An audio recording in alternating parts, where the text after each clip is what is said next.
chocolat est au point de cette manière-là. Je suis pas hyper fan de cette technique, je suis pas hyper à l'aise, je trouve un petit peu aléatoire. T'es pas toujours certain du nombre de cristaux que t'as dans tes pastilles de base, parce que c'est ça qui vont t'apporter l'équilibre.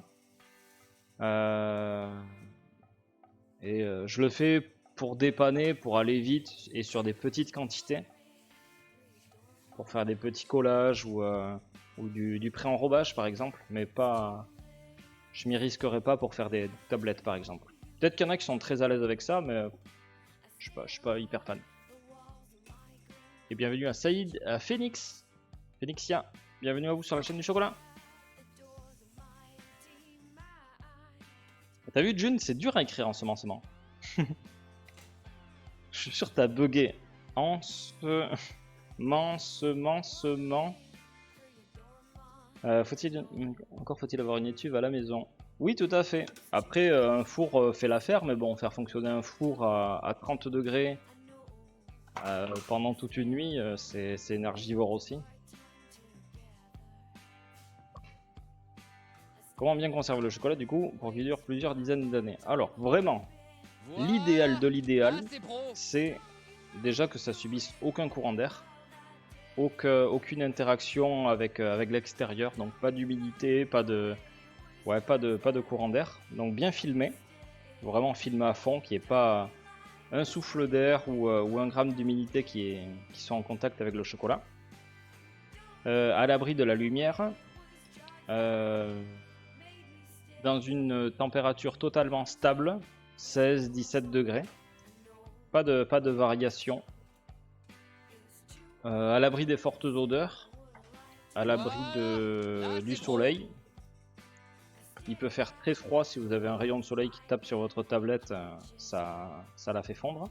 J'ai fait un marché de Noël une année, il faisait -5. Il y a eu un rayon de soleil qui a tapé une tablette 5 minutes, j'avais été négligent à ce moment-là. Fondu. Et il faisait -5.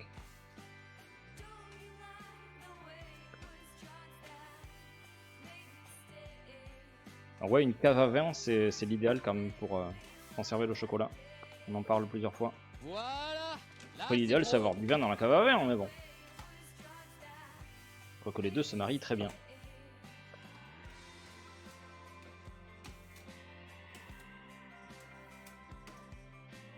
Un grossissage, je connais pas. Je sais pas. C'est Épicaveur. Bon, je connais pas du tout cette marque. Directrice marketing et responsable qualité. Ok, ah ouais. Donc en fait, tu vas presque me dire ce qui va pas et comment je dois faire mes trucs. En gros, ça se résume à ça. Tu m'en dire. De suite, elle va être catapultée maintenant.